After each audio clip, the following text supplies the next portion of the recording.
Olá, queridos amigos. Estamos começando o estudo do extraordinário livro de Daniel, o jovem Daniel. O livro de Daniel tem um caráter essencialmente profético.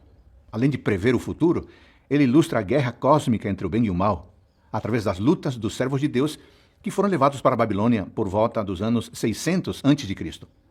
No capítulo de hoje, refletiremos sobre a importância da identidade, da lealdade e da confiança daqueles que afirmam estar ao lado do Senhor no grande conflito. O capítulo 1 começa dizendo que o rei Nabucodonosor invadiu a cidade de Jerusalém e levou alguns dos utensílios da casa de Deus, verso 2, bem como jovens hebreus, promissores, que seriam treinados para servir em sua corte. Esse foi o cumprimento das palavras de Isaías e Jeremias, que apelaram diversas vezes pelo arrependimento do povo judeu. Entre os desafios que os cativos enfrentariam, encontrava-se a ordem do rei para que recebessem novos nomes, em homenagem às divindades pagãs adoradas em Babilônia. Daniel, Ananias, Misael e Azarias, os judeus fiéis que acompanharemos ao longo do livro, passariam a ser chamados de Beltesazar, Sadraque, Mesaque e Abednego. Essa não foi a única nem a última vez que Babilônia invadiu Jerusalém e tentou descaracterizar a identidade do povo de Deus.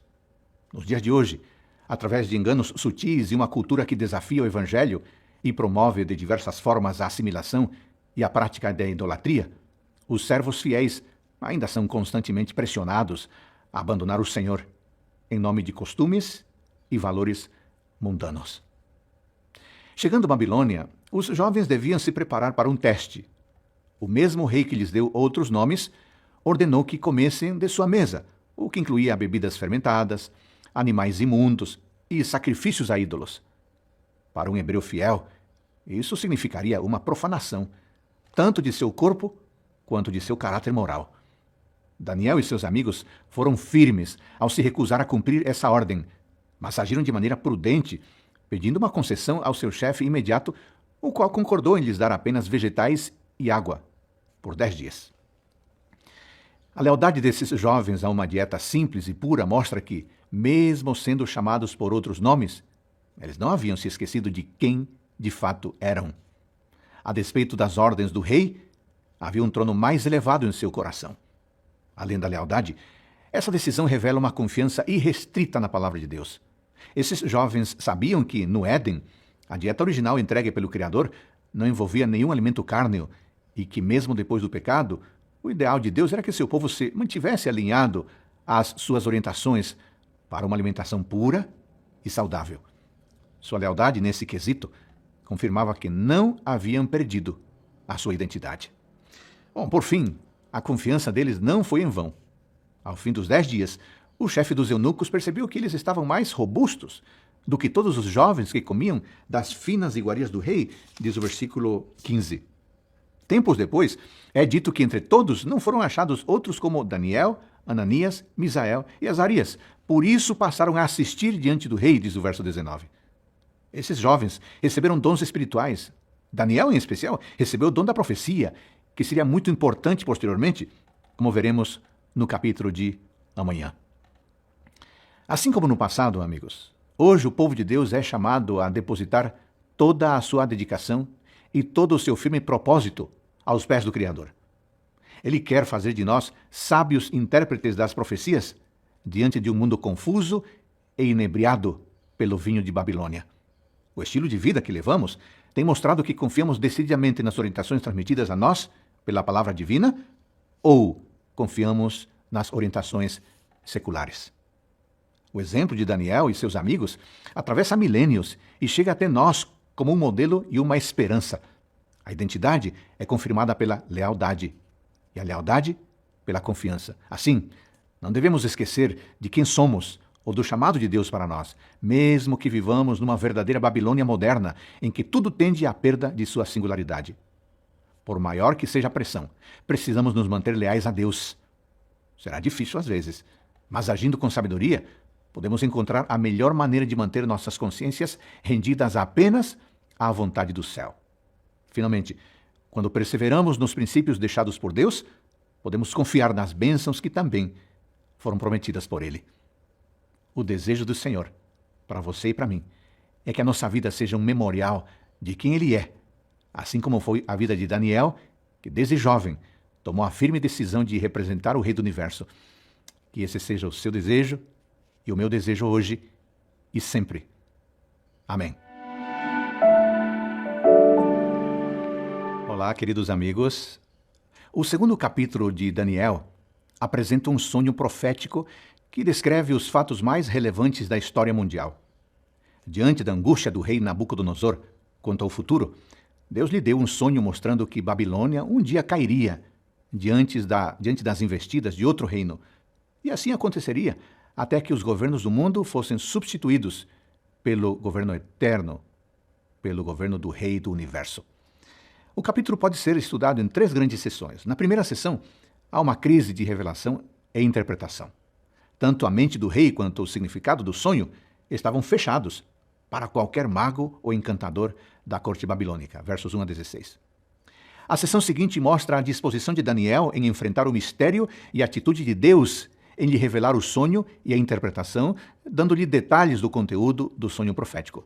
Versos 17 a 45. E, finalmente, os últimos versos falam da reação de Nabucodonosor, que honrou Daniel e seus amigos e reconheceu a soberania e a onisciência do Deus do céu. Versos 46 ao 49. Acordando no meio da noite, o rei mandou chamar os magos, os encantadores e os feiticeiros e caldeus, informando-lhes que havia recebido um sonho assustador. Os sábios perguntaram qual seria o sonho, dizendo que certamente poderiam dizer ou interpretar o seu significado. A palavra-chave aqui é interpretação, que se repete 12 vezes ao longo do capítulo, sendo pronunciada por todos os personagens, incluindo os magos, o rei, o chefe da guarda real e o próprio Daniel. O rei Nabucodonosor estava determinado a saber qual era a mensagem do sonho e, para isso, precisava de alguém que provasse ser capaz de interpretá-lo. Por isso, ordenou que os sábios adivinhassem também o conteúdo, e não apenas o significado, de tudo aquilo que ele sonhara. Como os magos foram incapazes de fazer isso, todos foram condenados à morte, incluindo os sábios que não estavam nessa reunião. Daniel entrou em cena logo em seguida, pedindo um tempo para que Deus lhe desse a almejada interpretação. Após uma noite de intensa oração, junto com seus jovens amigos, Daniel pôde louvar o nome de Deus, dizendo que ele revela o profundo e o escondido. Verso 22. Quando compareceu à corte para explicar o sonho e a interpretação, o profeta disse: há um Deus no céu, o qual revela os mistérios, pois fez saber ao rei Nabucodonosor o que há de ser nos últimos dias. O conteúdo do sonho atravessa os séculos, indo da antiga Babilônia, passando pelos dias atuais e chegando até a vinda de Cristo, conforme evidenciam as expressões últimos dias e o que há de ser, no verso 29, e futuramente, no verso 45, que percorrem toda a exposição de Daniel. O rei havia sonhado com uma estátua feita de diferentes metais, cada um representando uma nação. Depois da Babilônia, os medo-persas dominariam o mundo. No entanto, eles seriam derrotados pelos gregos, que, por sua vez, dariam lugar a Roma. Depois da queda de Roma, o mundo seria dividido algo diferente aconteceria após essa divisão. Uma pedra cortada e atirada sem auxílio de mãos derrubaria a estátua inteira, dando fim aos reinos humanos e estabelecendo o reino de Deus. Mas, nos dias destes reis, representados pelos pés da estátua, o Deus do céu suscitará um reino que não será jamais destruído. Este reino não passará a outro povo. Esmiuçará e consumirá todos esses reinos, mas ele mesmo subsistirá para sempre, diz o verso 44. Depois de ouvir a explicação de Daniel, o rei se sentiu obrigado a reconhecer que diante dele havia um verdadeiro mensageiro do céu. A interpretação que tanto procurava lhe foi comunicada por um representante do mesmo Deus que lhe havia impressionado com o sonho profético. Semelhantemente, não podemos compreender os mistérios da palavra de Deus, a menos que recorramos ao que ele mesmo deixou claro em sua palavra. Mais do que isso, é nosso papel interpretar, explicar as profecias a outros que, assim como Nabucodonosor, andam assustados e preocupados com o futuro. Se conhecemos a interpretação, devemos contá-la àqueles que ainda não foram informados dos planos de Deus para o presente e o futuro do mundo. Este importante capítulo nos deixa ao menos 3 lições muito valiosas. Primeira, devemos estar atentos ao verdadeiro significado da palavra de Deus. Nem todos a compreendem, justamente porque, diferentemente de Daniel, procuram outros meios para entendê-la, não buscando auxílio do próprio Deus, que é o único capaz de revelar mistérios. Segunda lição, podemos confiar no Deus da Bíblia. As profecias deste capítulo se cumpriram à risca, o que fortalece a nossa certeza de que em breve Jesus voltará para estabelecer o reino eterno e cumprir sua promessa final. Por fim, lição número 3, quando nos apresentamos diante de um mundo expectante e angustiado, devemos levar a verdade tal como ela é revelada na própria Escritura. Esse será o emblema que nos identificará como verdadeiros mensageiros de Deus, que rendem glória ao seu nome e conquistam muitos para o reino do Rei do Universo. Seja mensageiro e intérprete correto da palavra. Amém.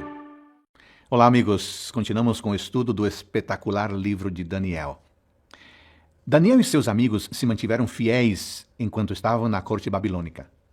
Mesmo cercados de idolatria e todo tipo de superstição, eles se mantiveram firmes em sua identidade, lealdade e confiança no Deus verdadeiro.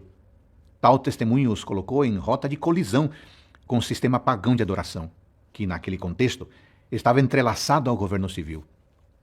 O capítulo 3 de Daniel apresenta um dos pontos altos desse conflito.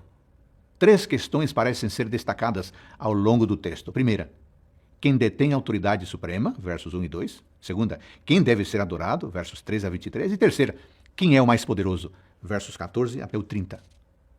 A crise de adoração do capítulo começa com uma descrição da grande autoridade do rei Nabucodonosor.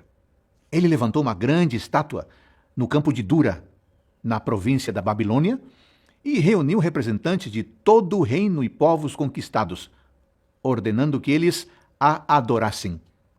O capítulo repete 3 vezes a longa lista de autoridades que foram reunidas. 4 vezes os instrumentos que deveriam ser tocados para indicar o momento certo de se curvar diante da estátua, e faz 4 referências a numerosos povos, nações e línguas que foram convocados para essa celebração. Como o texto deixa claro, todo esse movimento ocorria em torno do reconhecimento da autoridade suprema do rei, mediante a adoração da imagem que o rei Nabucodonosor tinha levantado. Versos 2, 3, 5, 7, 12, 14 e 15. Isso implicava também em sujeição ao seu poder. Um rei como esse poderia ser desafiado? O texto diz que alguns se levantaram no meio da celebração para acusar uns homens judeus, Sadraque, Mesaque e Abednego, verso 12, que, ao que parecia, não se importavam com o número de instrumentos tocados ou com quantas figuras públicas estavam presentes. Eles sabiam que o rei Nabucodonosor não deveria ser obedecido acima de qualquer autoridade, pois havia uma lei superior em seu coração e na sua mente. Ao interrogar os jovens e descobrir que eles de fato se recusavam a adorar a estátua, o rei se enfureceu, mas decidiu dar a eles mais uma oportunidade. Usando a mesma linguagem político-religiosa presente em todo o capítulo, lembrou-lhes de que ele, o grande Nabucodonosor, era quem havia levantado a estátua e os ameaçou falando novamente do decreto de morte. Quem se recusasse a adorar seria atirado na fornalha de fogo ardente. De maneira desdenhosa, o monarca perguntou: "E quem é o Deus que vos poderá livrar das minhas mãos?" Verso 15. Sadraque, Mesaque e Abednego responderam que, se Deus assim o quisesse, ele poderia livrá-los, mas explicaram que esse não era o centro da questão. A verdadeira questão era quem unicamente deve ser adorado. A palavra adoração, ou outras similares, aparece 10 vezes no capítulo, indicando que esse era o ponto central do conflito e o motivo da decisão dos jovens hebreus. Eles disseram: "Não serviremos a teus deuses, nem adoraremos a imagem de ouro que levantaste." Verso 18. Adoração é reconhecer quem é o soberano de nossa vida. E é isso que o rei queria para si. Mas aqueles jovens sabiam que isso pertence somente ao Deus vivo, Criador e Redentor. Cumprindo sua ameaça, Nabucodonosor lançou toda a sua fúria contra eles, buscando mostrar que seu poder era superior ao de qualquer outro ser, inclusive ao poder divino, e por isso podia exigir adoração para si mesmo. Ele estava convicto de que seu reino seria eterno e não admitia que uma providência superior ameaçasse seus planos de grandeza. Depois de elevar ao máximo a temperatura da fornalha, atirou nela os jovens, mas se surpreendeu junto a toda a sua comitiva. Eles não foram afetados pelas chamas e ainda receberam a visita de um mensageiro celestial que passou a passear com eles em meio do fogo. Assustado, o monarca os chamou para fora e foi obrigado a responder à pergunta que ele mesmo havia feito momentos antes. A questão de quem é o mais poderoso estava patente. Nem mesmo as piores chamas poderiam desafiar o Deus dos hebreus. Dos lábios do próprio rei veio a confissão: bendito seja o Deus de Sadraque, Mesaque e Abednego, porque não há outro Deus que possa livrar como este. Versos 28 e 29. Este capítulo mostra como um microcosmo do grande conflito envolvendo a adoração ao Deus verdadeiro, mostra quem é o Deus a quem merecemos e devemos a nossa lealdade. E nos enche de esperança a nos lembrar 3 lições fundamentais. Primeira, tenha sempre em mente que ninguém deve estar acima daquele que fez os céus e a terra, pois ele tem autoridade sobre tudo e sobre todos. Segunda, esse Deus é o único digno de fé e adoração. Terceira, ninguém é mais poderoso do que ele, pois não há outro Deus que possa livrar como ele. Nas fornalhas da vida, meu jovem, meu irmão, tenha certeza de que esse Deus estará ao seu lado, se você fizer dele seu único Senhor. Ele jamais desampara um servo fiel. Que esta seja a sua certeza neste dia, e que você e eu sejamos leais, apesar de tudo e de todos. Amém. Nabucodonosor sonhou.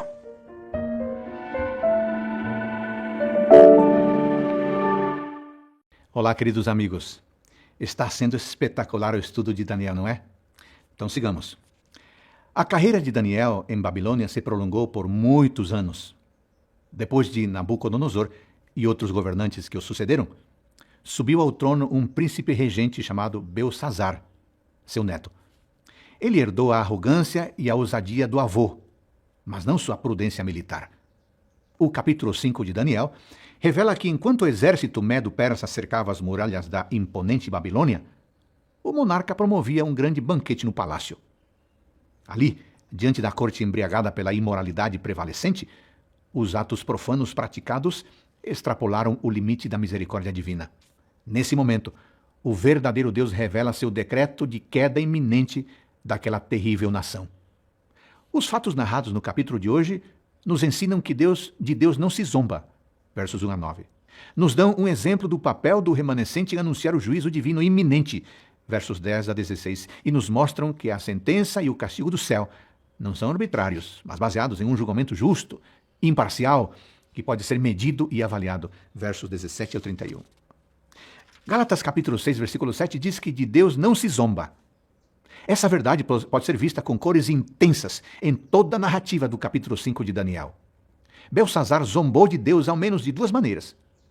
Reunindo 1000 autoridades, ele promoveu um verdadeiro festival de imoralidade e idolatria. E no ápice de seu desrespeito, mandou que fossem trazidos os utensílios sagrados tirados do templo de Jerusalém por Nabucodonosor, cerca de 60 anos antes. Além de manusear esses objetos consagrados em meio a práticas depravadas e sensuais, ainda adorou aos deuses de ouro, de prata, de bronze, de ferro, de madeira e pedra, diz o verso 4. Ele tanto profanou os símbolos da presença e da atuação de Deus em Israel, quanto desafiou seu poder, tornando-se réu de um juízo iminente.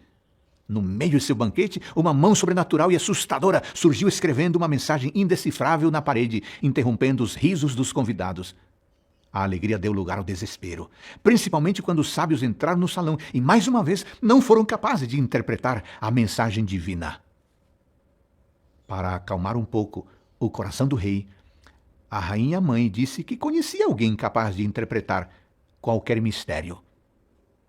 Em suas palavras, foi mais uma vez reconhecido o papel de Daniel na corte como um representante de Deus. Como tal, sua postura tipifica o papel do remanescente profético, chamado para testemunhar ao mundo idólatra e confuso o juízo iminente do Deus contra o pecado. A Daniel foi prometida recompensa se ele fosse capaz de ler o que a misteriosa mão havia escrito na parede. O profeta rejeitou os presentes oferecidos e se concentrou em cumprir seu papel de atalaia. E assim, anunciar a mensagem divina, que era uma condenação à arrogância, à imoralidade e à idolatria do rei, mas também uma confirmação da profecia já expressa no capítulo 2. Babilônia deveria cair. Do mesmo modo, o povo de Deus hoje, que permanece fiel à mensagem profética esboçada em toda a Bíblia, deve contar ao mundo inebriado e perverso que nada poderá impedir ou barrar aquilo que foi traçado por Deus e revelado aos seus servos, os profetas. Depois de fazer um discurso provando a Belsassar que ele havia tido todas as chances de reconhecer a grandeza de Deus e mostrando a gravidade de seu último pecado ao profanar os objetos sagrados, Daniel interpretou a escritura da parede. Esta, pois, é a escritura que se traçou. Mene, Mene, Tekel e Parsim. Esta é a interpretação daquilo. Mene, contou Deus o teu reino e deu cabo dele. Tekel, pesado foste na balança e achado em falta. Pérez, dividido foi o teu reino e dado aos medos e aos persas. Versos 25 a 28. Então diz o texto, naquela mesma noite foi morto Belsassar, rei dos caldeus. O juízo de Deus não é arbitrário, não é impreciso. Tudo o que acontece na terra é cuidadosamente registrado no céu. Os que desafiam o Senhor, os que oprimem e perseguem os santos de Deus, os que tentam se assenhorar da vida e da história, todos esses serão derrotados com base na condenação que trazem sobre si mesmos. O recado de Daniel, que também é o recado profético, é: Deus está vendo tudo. No momento certo, os governantes e impérios se dobrarão diante da sua justiça e da sua soberania. Você já deve ter percebido que este livro ressalta o conflito entre o bem e o mal através de histórias que representam realidades cósmicas muito maiores do que imaginamos. O tempo todo, Deus é desafiado por governantes humanos, mas prova que seu trono está acima de todos. Seu poder e seu caráter são vindicados em cada verso do livro de Daniel. Hoje, relembramos 3 verdades importantes. Primeira, de Deus não se zomba. Ninguém pode esperar segurança enquanto provoca um Deus santo, justo e poderoso. Lição 2. O papel do remanescente é ser um porta-voz das palavras proféticas de Deus. Para aqueles que fazem o mal, essa mensagem geralmente envolve condenação e ruína. Por fim, número 3, os juízos de Deus são retos. Ele não faz nada sem considerar os fatos e julgar com justiça. Mais do que a queda da antiga Babilônia, porém, devemos voltar nossos olhos para a volta de Jesus, quando o Messias virá dos céus para destruir a grande Babilônia e libertar o povo de Deus do cativeiro deste mundo. Olhando para a situação atual, você percebe como a história está se repetindo? Que a sua oração seja para se preparar para esse grande dia, o dia da justiça do Deus soberano. Amém. Olá, amigos. Continuamos com o nosso estudo do fascinante livro de Daniel. A história de Daniel na Cova dos Leões, registrada no 6º capítulo do livro, é bem conhecida. Ela tem sido uma inspiração para o povo de Deus em muitas eras e vale a pena ser lida como um exemplo de convicção conforme se aproximam os eventos turbulentos que precedem a volta de Cristo. Esse capítulo nos ensina que o servo fiel deve ser um exemplo de retidão e obediência, em especial à lei de Deus, sob qualquer circunstância. Versos 1 a 9. Também nos ensina que em nosso testemunho é preciso deixar claro quem é o Deus a quem servimos. Versos 10 a 13. E, em terceiro lugar, ensina-nos a relação com Deus, demonstrada pelo serviço fiel, que deve ser contínua e perseverante. Versos 14 a 28. As conspirações contra os santos, por vezes, são motivadas pelo incômodo causado pela luz, que incide a partir deles sobre aqueles que vivem nas trevas. Essa luz condena o pecado e motiva o pecador à reflexão. Não foi diferente quando os governadores persas tentaram se livrar de Daniel. Ele se distinguiu destes presidentes e sátrapas, porque nele havia um espírito excelente, e o rei pensava em estabelecê-lo sobre todo o reino, diz o verso 3. Para impedir que isso acontecesse, os sátrapas, como eram chamados os governadores, vasculharam a vida do profeta em busca de algo com que pudessem acusá-lo diante do rei Dario, que estava cuidando da Babilônia para Ciro, o grande imperador. Eles não puderam encontrar uma falha sequer. Encontraram uma vida íntegra. Esse deve ser o perfil daqueles que carregam a mensagem profética também em nossos dias. Mas diante de tal pureza, concluíram: nunca acharemos ocasião alguma para acusar este Daniel, se não a procurarmos contra ele na lei do seu Deus. Verso 5. A estratégia seria então criar alguma situação que servisse de armadilha para Daniel, colocando-o à prova em algo relacionado com a própria fé. Seguindo em tal objetivo, os governadores convenceram Dario a assinar um decreto irrevogável que proibia todos de adorarem a qualquer deus por 30 dias. As orações deveriam ser feitas apenas ao rei, como se ele fosse um deus. Mais uma vez, o profeta foi colocado à prova em sua fidelidade. Daniel, pois, quando soube que a escritura estava assinada, entrou em sua casa e em cima no seu quarto, onde havia janelas abertas do lado de Jerusalém, 3 vezes por dia se punha de joelhos e orava e dava graças diante do seu Deus, como costumava fazer. Verso 10. Nem mesmo as pressões e ameaças de morte foram capazes de interromper a agenda de oração de Daniel. Todos no reino já estavam acostumados a vê-lo orando em direção a Jerusalém 3 vezes ao dia. Falhar com seu compromisso, ou fazer isso escondido, seria uma confissão de que a autoridade do rei estava acima de sua devoção ao Deus do universo. Nesses momentos críticos, quando todos estão olhando para nós, temos a grande oportunidade de glorificar a Deus, levantando decididamente a bandeira da verdade. Sem poder fazer nada para revogar a lei que havia assinado, o rei Dario ordenou que Daniel fosse atirado na cova dos leões, mas não sem antes desejar que alguém viesse salvá-lo. Ele disse: o teu Deus, a quem tu continuamente serves, que ele te livre. Verso 16. As palavras do rei eram um testemunho do currículo inquestionável de Daniel em seu persistente serviço a Deus. Na verdade, todos sabiam de sua firmeza de caráter. Até mesmo seus inimigos previam que ele não deixaria de orar a Deus no horário marcado. Foi o contínuo serviço a Deus que forjou um caráter à prova de leões. Quando o mundo desabou em sua cabeça, ele preferiu a fúria das feras terrestres à desaprovação do governante celestial. Andar com Deus de maneira contínua tem esse efeito sobre os adoradores. Tudo mais se torna periférico e a vontade e a presença de Deus se tornam o foco e objetivo da vida. Concluindo a história, o rei se surpreendeu com o livramento de Daniel. Um anjo foi enviado para proteger o profeta. Por fim, os inimigos é que receberam o castigo planejado para o idoso hebreu. Amigos queridos, hoje existem muitas covas cheias de leões aguardando cristãos sinceros, mas também há muitos anjos preparados para cumprir o mandado do Senhor. Porém, mais importante do que ser protegido nas provas é, primeiro, rejeitar a desonestidade e a injustiça, cumprindo criteriosamente a lei de Deus. 2. Deixar claro quem é o Deus que merece ser adorado. E 3.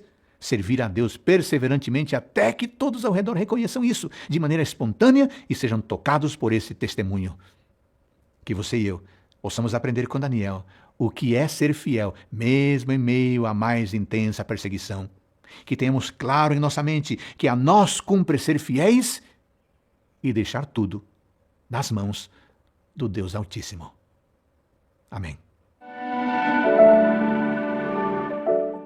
Olá, queridos amigos. Continuamos o estudo, leitura do espetacular livro de Daniel. Antes que a Babilônia caísse nas mãos dos persas, Daniel teve visões importantes sobre o futuro. Elas foram registradas nos capítulos 7 e 8 do livro e antecipam grandes eventos ocorridos na terra e no céu, os quais estão profundamente relacionados com o plano da salvação. No capítulo 7, o sonho de Daniel fala de um tempo escuro da história, mas garante que o juízo de Deus destruirá o mal e reunirá novamente o céu e a terra. Este capítulo apresenta 3 importantes verdades. Número 1, prevê a sucessão dos reinos mundiais, acrescendo mais alguns detalhes à profecia do capítulo 2, versos 1 a 8. 2, descreve o início do juízo divino no céu, que colocará todas as coisas em seu devido lugar, versos 9 a 14. E 3, apresenta uma clara interpretação do sonho profético, esclarecendo quem seria o último perseguidor do povo de Deus e qual será seu destino final, versos 15 ao 28. Em sonho, Daniel viu 4 animais estranhos, um leão com asas de águia, representando a Babilônia, um urso com 3 costelas na boca, representando a Medo-Pérsia, um leopardo com 4 cabeças e 4 asas, representando a Grécia, e um animal terrível, com 10 chifres, representando o Império Romano. Entre esses 10 chifres, Daniel viu 3 serem arrancados à medida que surgia outro, chamado de chifre pequeno. Esse chifre tinha olhos como os de homem, e uma boca que falava com insolência. Verso 8. Os chifres prefiguravam os reinos que restariam depois da queda do Império Romano. Contudo, o espírito de Roma sobreviveria através do chifre pequeno, um reino religioso que dominaria o mundo na Idade Média, perseguindo o povo de Deus. A próxima cena da visão foi o começo do juízo, quando foram postos uns tronos e o ancião de dias se assentou. Assentou-se o tribunal e se abriram os livros, diz o verso 9 e o verso 10. Enquanto o chifre pequeno falava com insolência, verso 8, parecia que o mal reinaria perpetuamente, mas Deus, no céu, iniciou um julgamento. O tempo em que esse processo deveria começar é indicado no capítulo 8. Trata-se do momento em que todas as coisas são analisadas diante do universo, num período de preparação para a volta de Jesus, quando ele virá para retribuir a cada um segundo as suas obras, como diz Apocalipse 22:10. Jesus aparece nos versos 13 e 14 como o Filho do Homem. Ele se dirige ao ancião de dias, que está sentado no trono, para receber o domínio, a glória e o reino. É dito que o seu domínio é domínio eterno, que não passará, e o seu reino jamais será destruído. Verso 14. O profeta estava assustado com a visão. Ele perguntou ao anjo o que significava tudo aquilo. O mensageiro lhe explicou que os animais representavam reinos, bem como o chifre pequeno da cabeça do último animal. Esse poder tentaria mudar os tempos e a lei de Deus, e perseguiria aqueles que fossem fiéis a ele por 1260 dias, isto é, anos. Isso se cumpriu nos mínimos detalhes ao longo da Idade Média. Até mesmo o juízo no céu já começou, como indicado pelo capítulo 8. A única parte da profecia que ainda não aconteceu é o momento em que o Filho do Homem, tendo recebido o reino do ancião de dias, virá estabelecer seu reino eterno. Ele destruirá o poder perseguidor, como garantido no verso 26, e finalmente habitará com seu povo. Esta profecia envolve muitos episódios na história.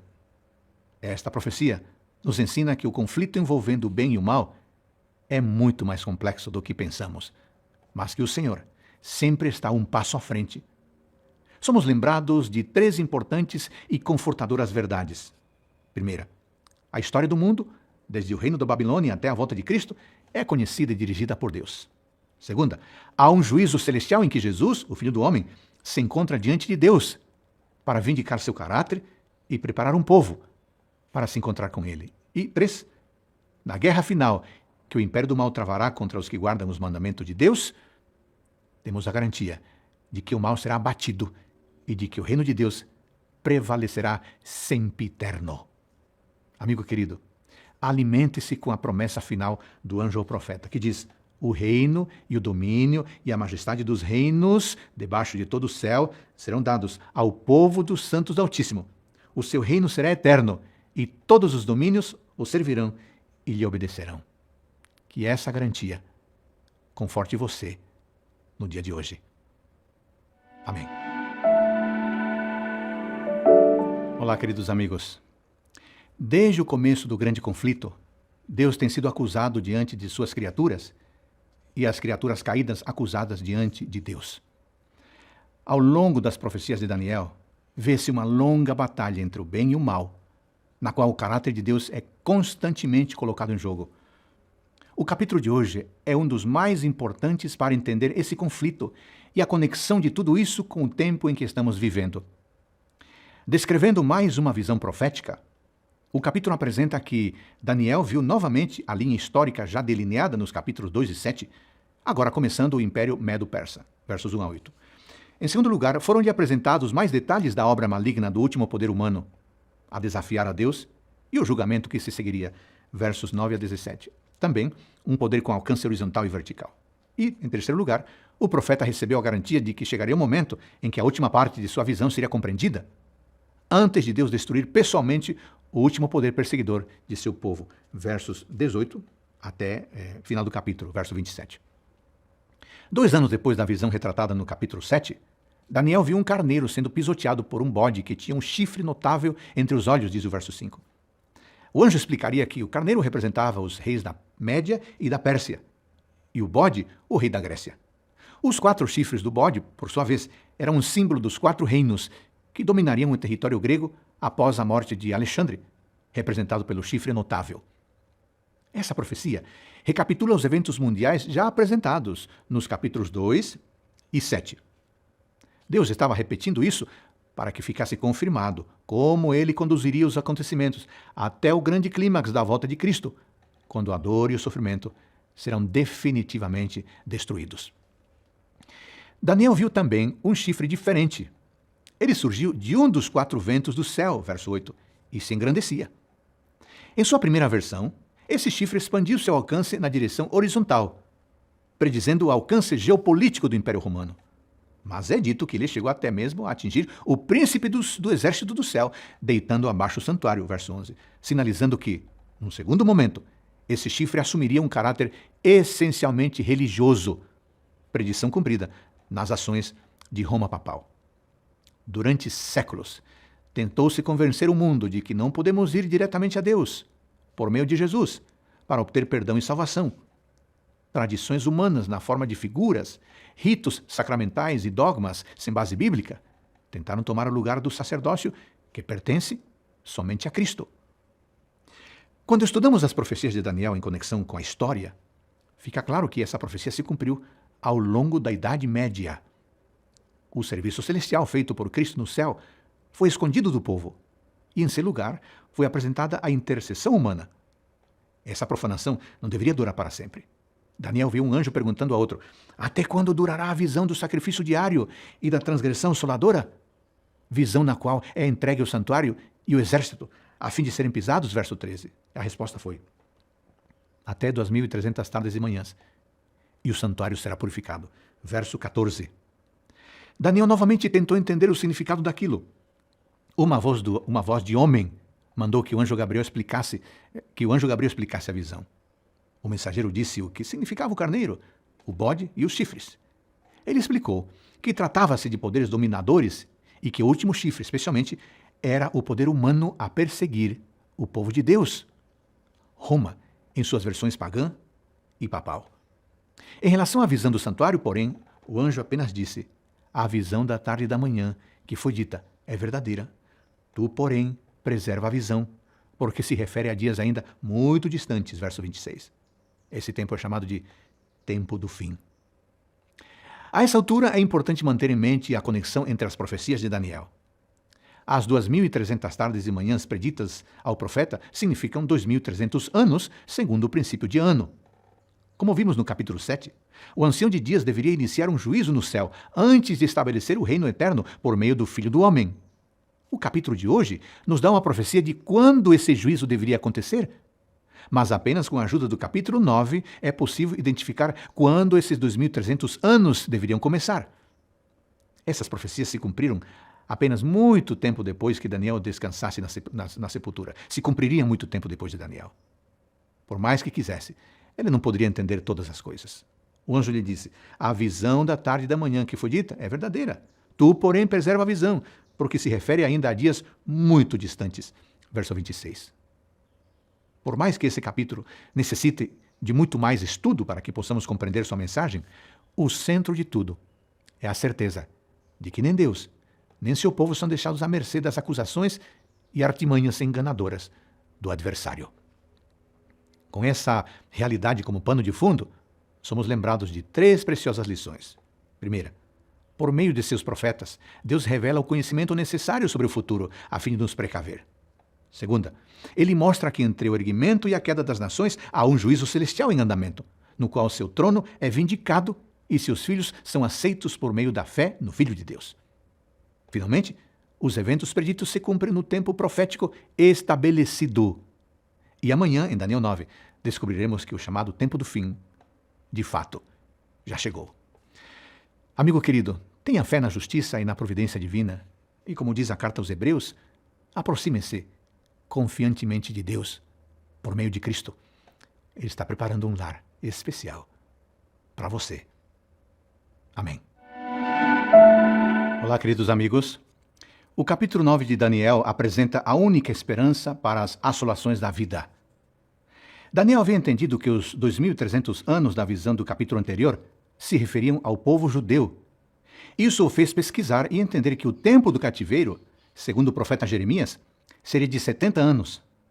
Para além das preocupações de Daniel com a duração do exílio babilônico, Deus respondeu à sua oração, falando de uma libertação muito maior do que a liberdade de um cativeiro terrestre. O capítulo 9, amigos, chama a atenção para 3 questões. Apresenta a oração de Daniel em busca de perdão e misericórdia para o povo judeu, versos 1 a 9. Prossegue narrando uma nova visita do mensageiro celestial, que foi enviado para responder algumas angústias do profeta, versos 20 a 23. E conclui com a interpretação do anjo sobre uma parte do período profético, dos 2.300 anos, apresentado no capítulo anterior. O centro da mensagem é a primeira vinda do grande libertador.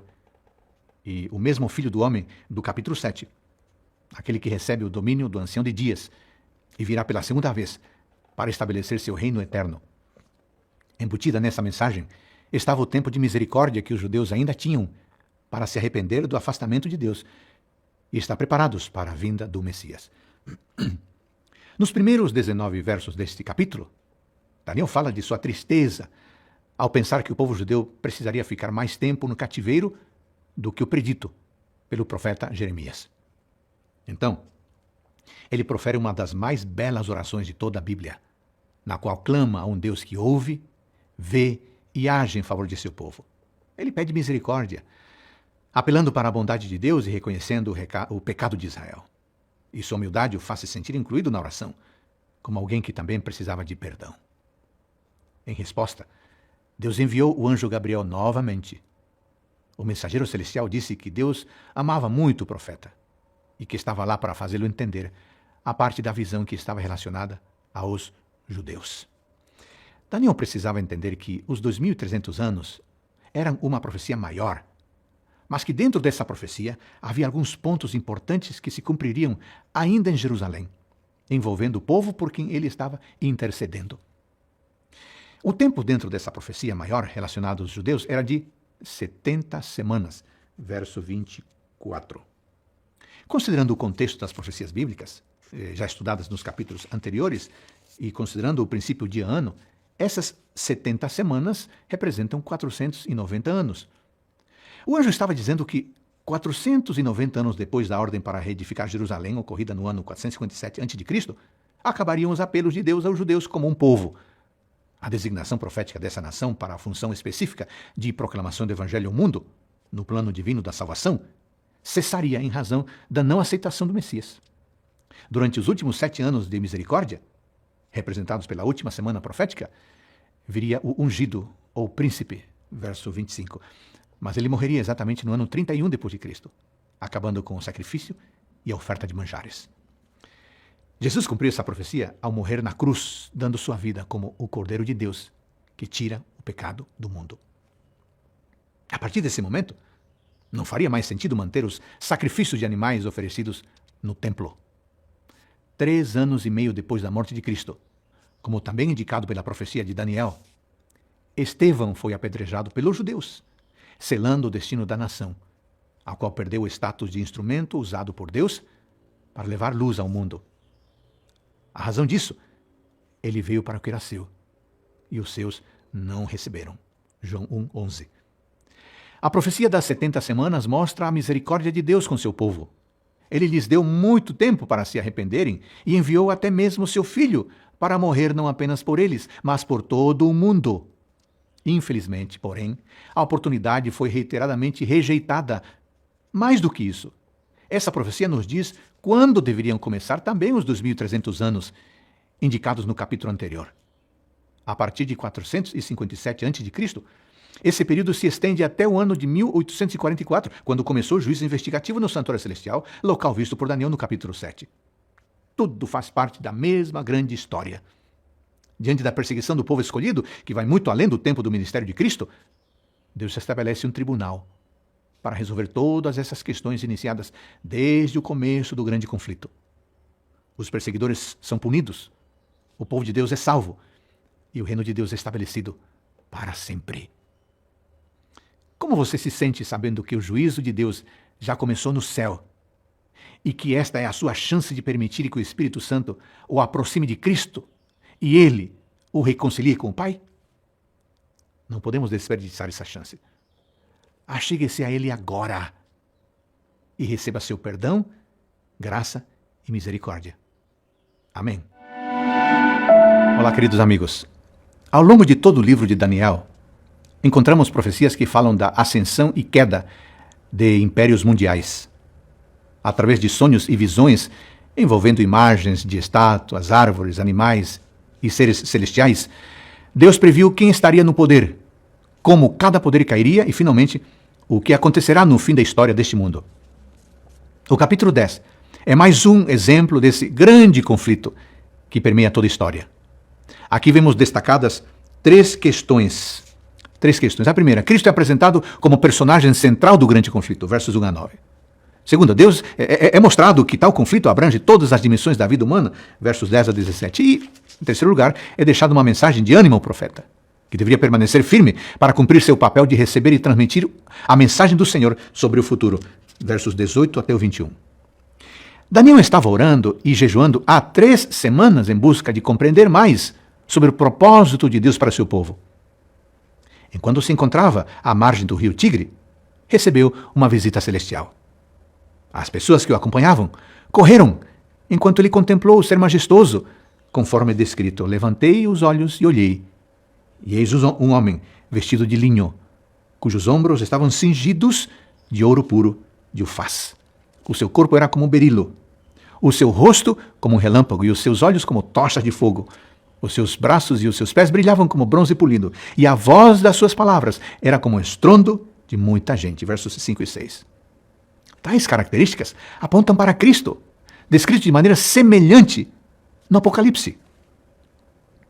No ponto alto da crise de Daniel, que certamente envolvia a situação de seu povo em relação ao rei da Pérsia, o próprio Filho de Deus aparece ao profeta, assegurando que as rédeas da história ainda estavam em suas mãos.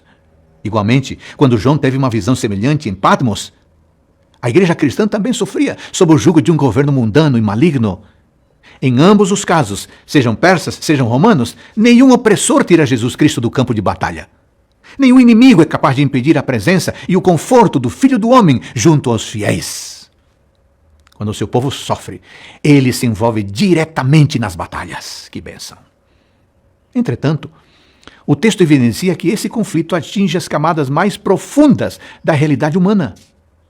Se as visões anteriores abarcavam a linha geral da história, esta revela que, nos pequenos acontecimentos, dentro dos aposentos reais e entre as conversas dos governantes, Deus e Satanás também duelam ferozmente pela conquista da mente humana. Foi isso que outro mensageiro celestial disse a Daniel, enquanto ele contemplava o homem vestido de linho que era Cristo. O anjo lhe disse que havia sido enviado para atender sua oração desde o início das 3 semanas, mas havia sido impedido de chegar antes, porque estava lutando com alguém identificado como príncipe do reino da Pérsia, verso 13, que muitos entendem se tratar do próprio inimigo de Deus, influenciando o rei Ciro a não ser favorável ao povo judeu. O anjo disse que, se não fosse por Miguel, ele não teria conseguido chegar ao profeta. Isso indica que Miguel seria o mesmo homem vestido de linho diante deles. Miguel é o nome de guerra de Jesus Cristo, que significa quem é como Deus. Ele é a única resposta ao desafio continuamente feito por Satanás, desde o início do grande conflito. O capítulo termina informando que a presença do Filho de Deus abalou as estruturas de Daniel. Já enfraquecido pelo longo jejum e atordoado com a visão recebida, ele caiu mais uma vez. Mas o anjo lhe tocou e fortaleceu, garantindo 2 vezes que ele era alguém muito amado pelo céu. O mensageiro lhe revelou que a batalha contra as forças do mal continuaria, mas que Miguel, o poderoso ser diante deles, permaneceria à frente do grande conflito, até sua resolução final. Ele era o mesmo ungido, o príncipe do capítulo 9, o mesmo filho do homem do capítulo 7, e seu retorno à terra havia sido representado pela pedra que destrói a estátua, no capítulo 2. Contudo, o mesmo revelador informou o profeta que parte da mensagem a ele dada era para aqueles que viveriam nos últimos dias, que estavam ainda distantes. Verso 14. Porém, a segurança é que ao longo da história ninguém poderia vencer Miguel em uma batalha, e graças a ele, seu povo poderia permanecer em pé. Embora tão impressionante, o capítulo 10 é apenas o começo da última visão do livro e introduz a longa explicação do anjo que se estende pelos capítulos 11 e 12. Hoje, relembramos 3 preciosas lições sobre o grande conflito entre o bem e o mal. Primeira, o próprio Cristo está envolvido e intervém a nosso favor.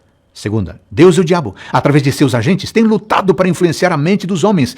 E esse é um conflito que alcança todos os aspectos da vida. E por fim, 3, somos abençoados e instados a ser fortes, assim como foi dito ao profeta.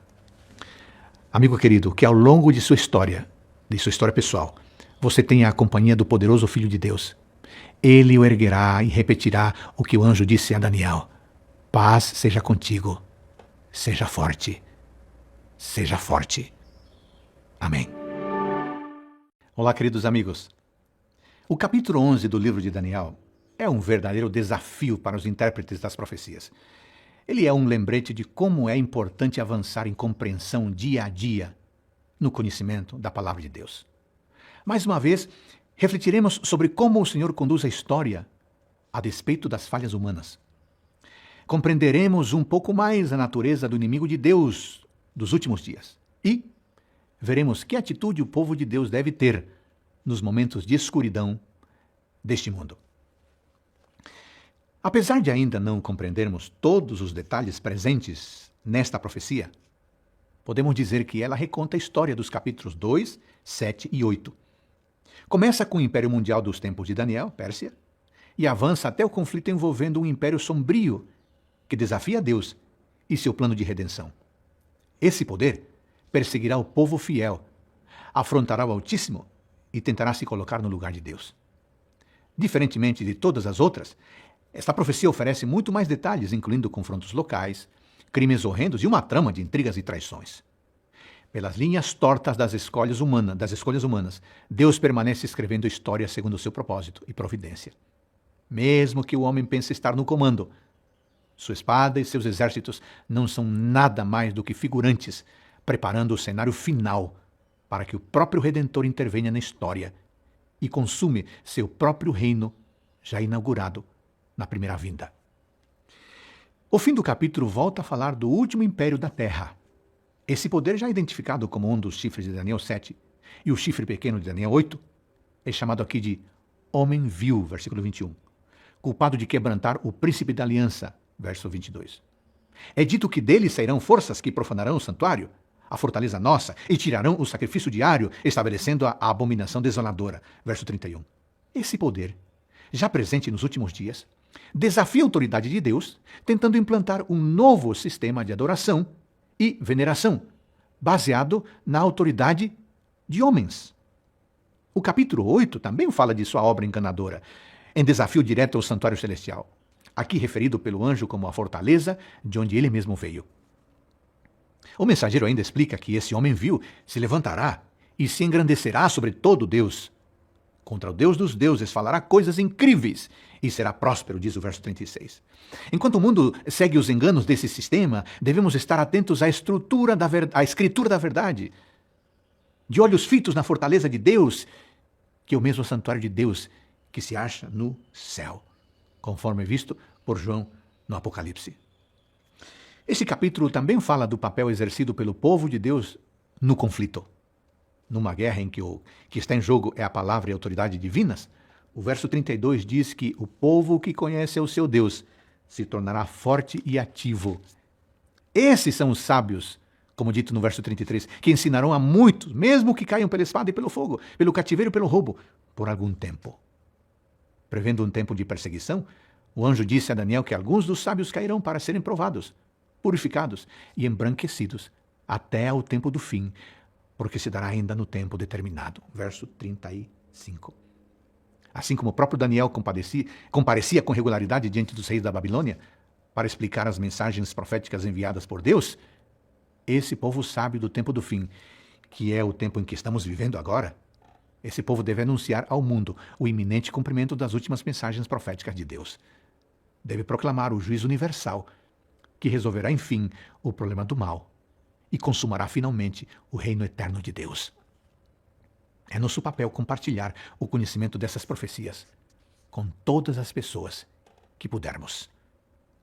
Que conflito intenso entre o bem e o mal.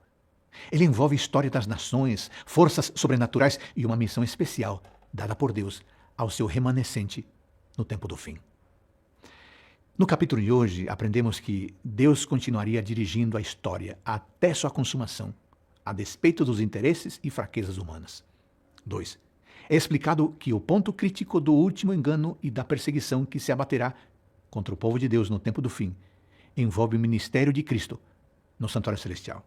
E, finalmente, é profetizado que Deus teria um povo sábio nas profecias. Um povo suportando a provação e ensinando a muitos que os propósitos divinos não conhecem tardança. Querido amigo, querida amiga, lembre-se de que enquanto recebia essas informações do anjo, Daniel estava diante do próprio Miguel, o Filho de Deus.